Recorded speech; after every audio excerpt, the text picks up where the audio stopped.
El muchacho que escribía poesía, por Yukio Mishima. Poema tras poema fluía de su pluma con pasmosa facilidad.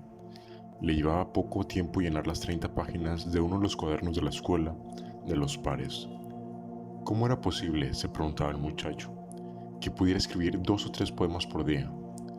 Una semana que estuvo enfermo en cama, compuso. Una semana, antología.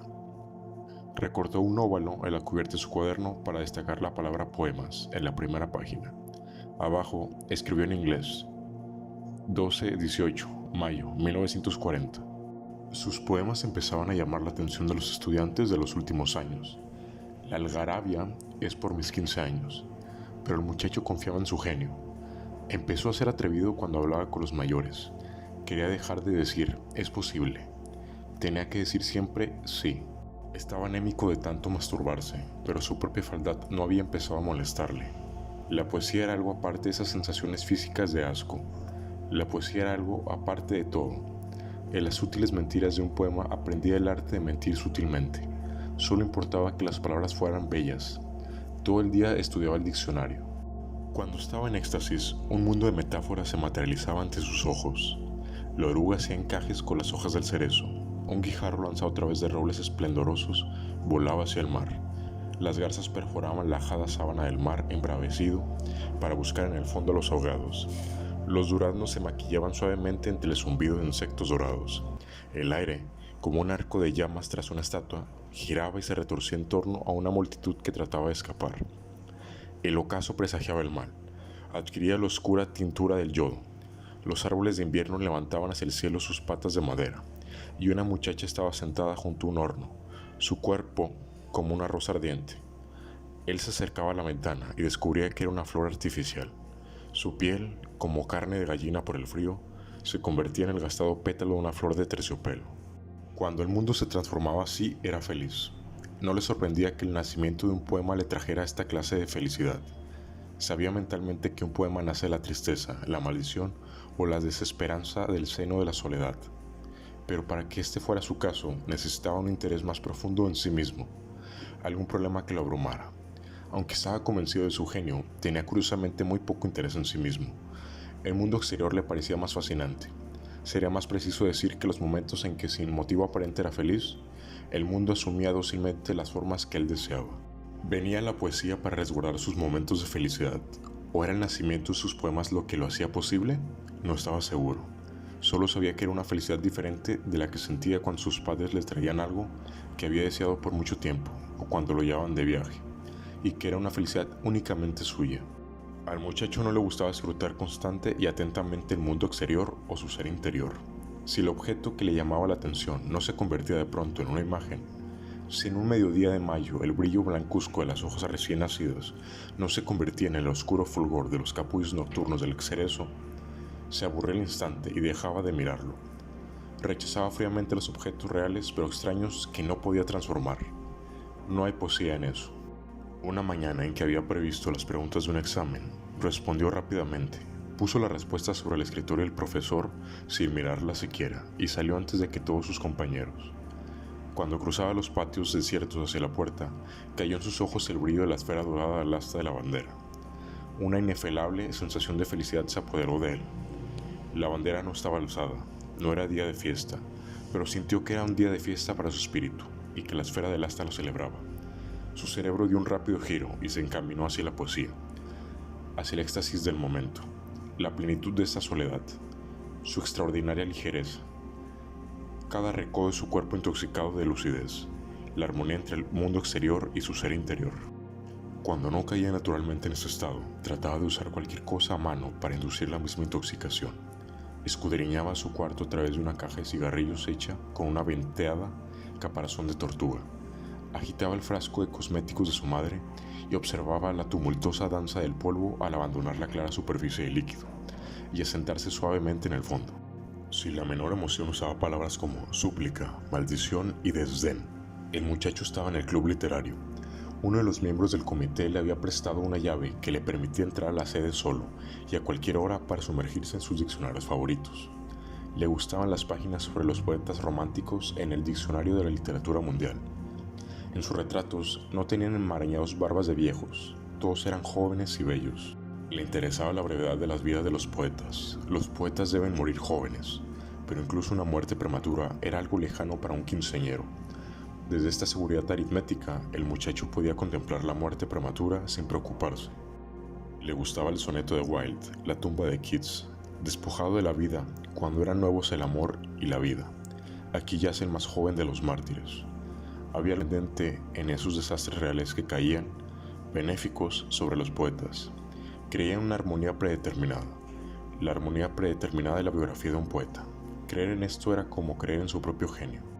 Le causaba placer imaginar largas elogias en su honor, la fama póstuma, pero imaginar su propio cadáver lo hacía sentirse torpe. Pensaba febrilmente, que viva como un cohete, que con todo mi ser pinte el cielo nocturno un momento y me apague el instante. Consideraba todas las clases de vida y ninguna otra le parecía tolerable. El suicidio le repugnaba. La armonía predeterminada encontraría una manera más satisfactoria de matarlo. La poesía empezaba a emperecer su espíritu. Si hubiera sido más diligente, habría pensado con más pasión en el suicidio. En la reunión de la mañana, el monitor de los estudiantes pronunció su nombre. Eso implicaba una pena más severa que ser llamado a la oficina del maestro. Ya sabes de qué se trata, le dijeron sus amigos para intimidarlo. Se puso pálido y le temblaban las manos. El monitor, a la espera del muchacho, escribía algo con una punta de acero en las cenizas muertas del hibachi. Cuando el muchacho entró, el monitor le dijo: siéntese, cortésmente. No hubo reprimenda. Le contó que había leído sus poemas en la revista de los egresados. Después le hizo muchas preguntas sobre la poesía y sobre su vida en el hogar. Al final le dijo: hay dos tipos, Eschilla y Goethe. ¿Sabe quién es Eschilla, no es cierto? ¿Quiere decir Eschilla? Sí. No trate nunca de convertirse en un Eschilla. Sea un Goethe. El muchacho salió del cuarto del monitor y se arrastró hacia el salón de clase, insatisfecho y frunciendo el ceño. No había leído ni a Goethe ni a Eschilla, pero conocía sus retratos. No me gusta Goethe, es un viejo. Eschilla es joven, me gusta más. El presidente del club literario, un joven llamado R, que se llevaba 5 años, empezó a protegerlo. También a él le gustaba R, porque era indudable que se consideraba un genio anónimo, y porque reconocía el genio del muchacho sin tener para nada en cuenta su diferencia de edades. Los genios tenían que ser amigos. R era hijo de un parra. Se sentía orgulloso del noble linaje de su familia y empapaba su obra con una nostalgia decadente de la tradición aristocrática de las letras. R, además, había publicado una edición privada de sus poemas y ensayos. El muchacho sintió envidia. Intercambiaban largas cartas todos los días. Les gustaba esa rutina. Casi todas las mañanas llegaba a casa del muchacho una carta de R en un sobre al estilo occidental, del color del melocotón. Por largas que fueran las cartas, no pasaban de un cierto peso.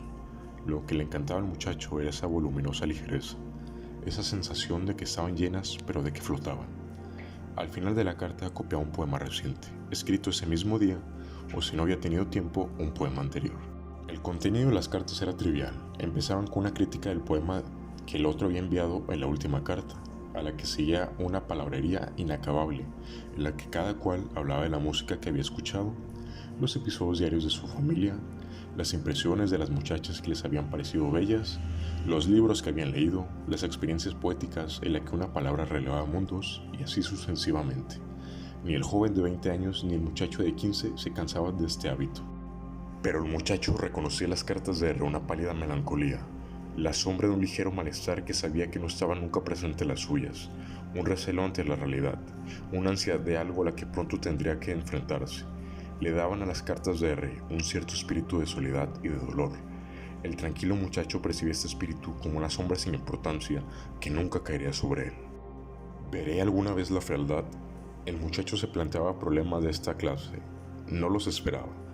La vejez, por ejemplo, que rindió a Goethe después de soportarla muchos años. No se le había ocurrido nunca pensar en algo como la vejez.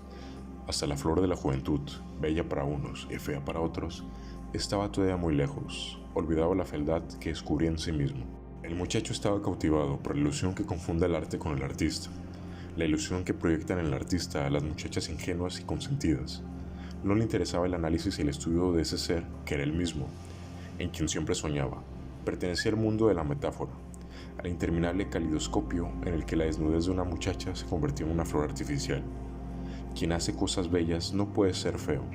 Era un pensamiento tercamente enraizado en su cerebro, pero inexplicablemente no se hacía nunca las preguntas más importantes.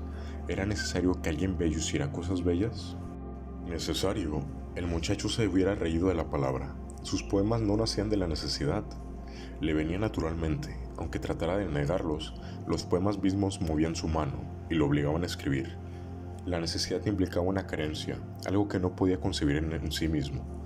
Reducía, en primer lugar, las fuentes de su poesía a la palabra genio, y no pudiera creer que hubiera en él una carencia de la que no fuera consciente, y aunque lo fuera, prefería llamarlo genio y no carencia. No que fuera incapaz de criticar sus propios poemas. Había, por ejemplo, un poema de 4 versos que los mayores alababan con extravagancia. Le parecía frívolo y le daba pena. Era un poema que decía: así como el borde transparente de este vidrio tiene un fulgor azul, así tus límpidos ojos pueden esconder un destello de amor. Los elogios de los demás le encantaban al muchacho, pero su arrogancia no le permitía ahogarse en ellos.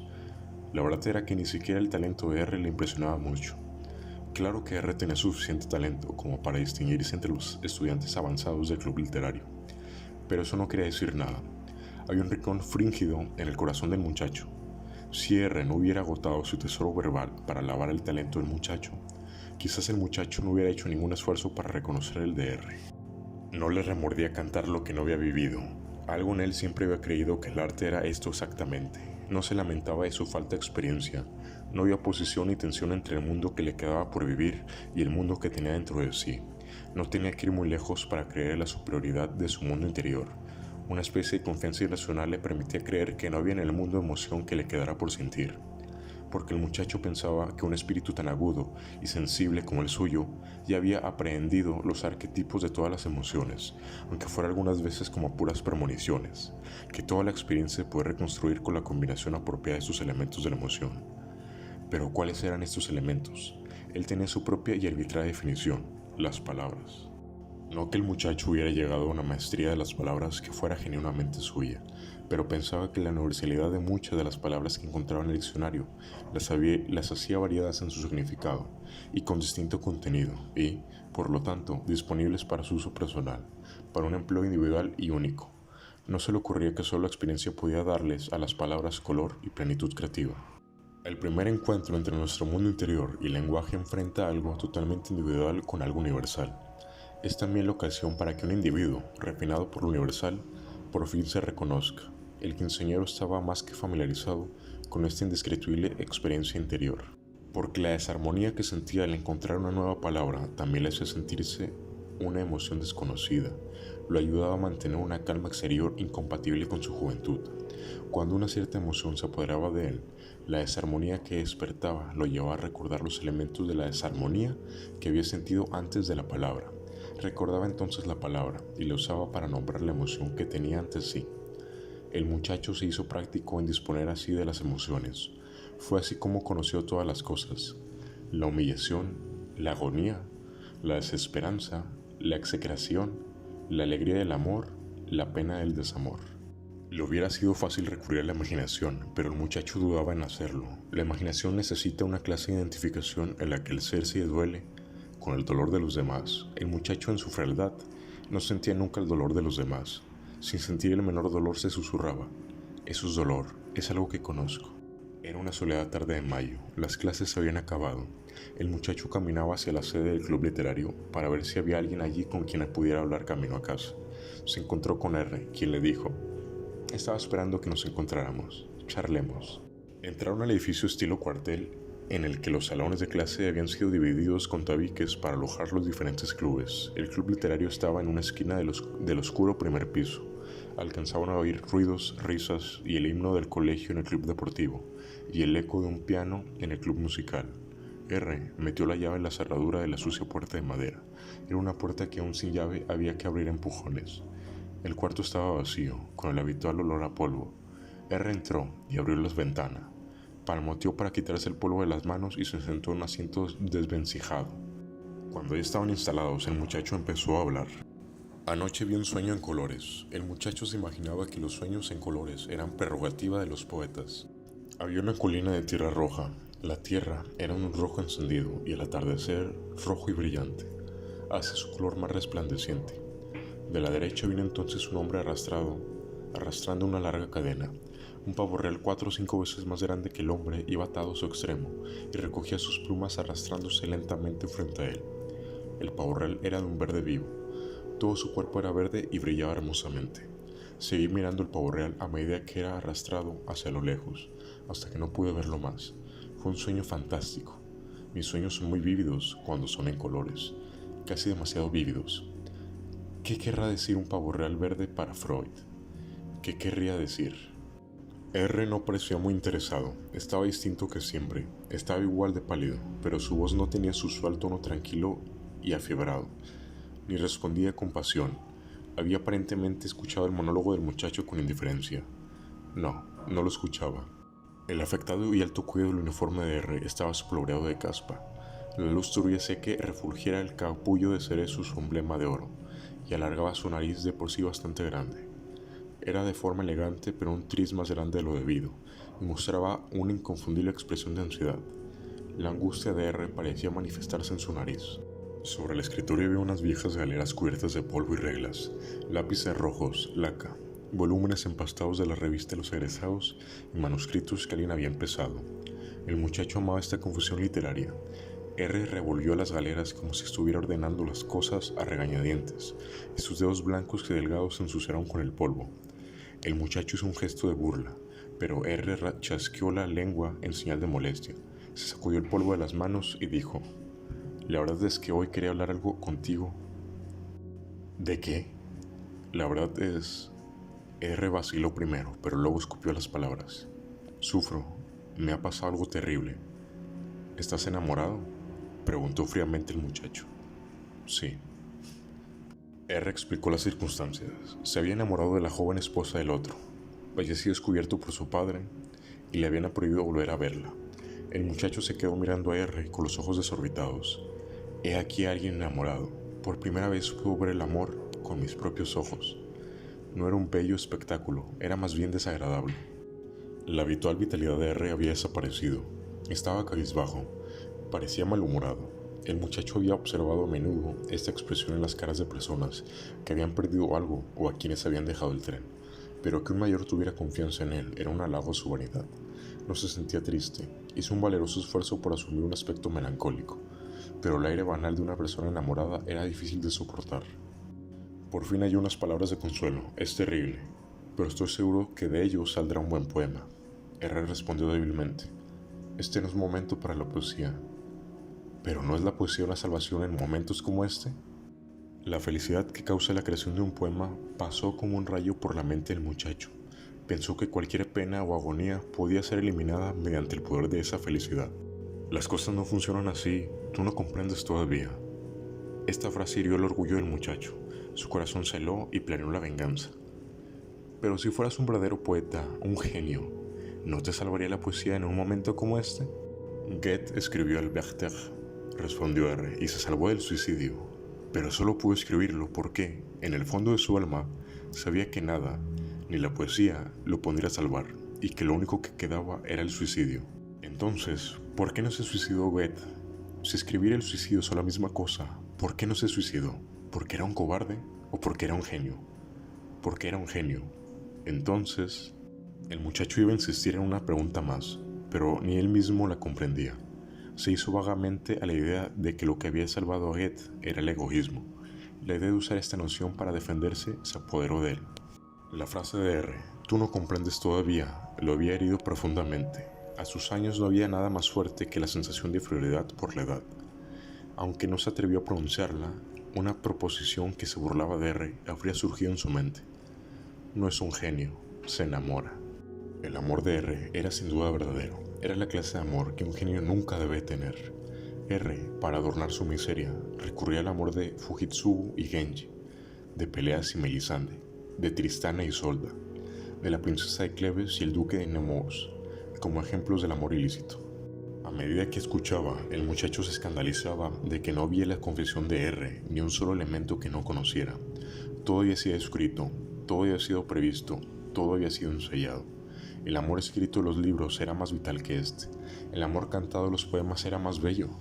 No podía comprender por qué R recurría a la realidad para tener sueños sublimes, No podía comprender este deseo de lo mediocre.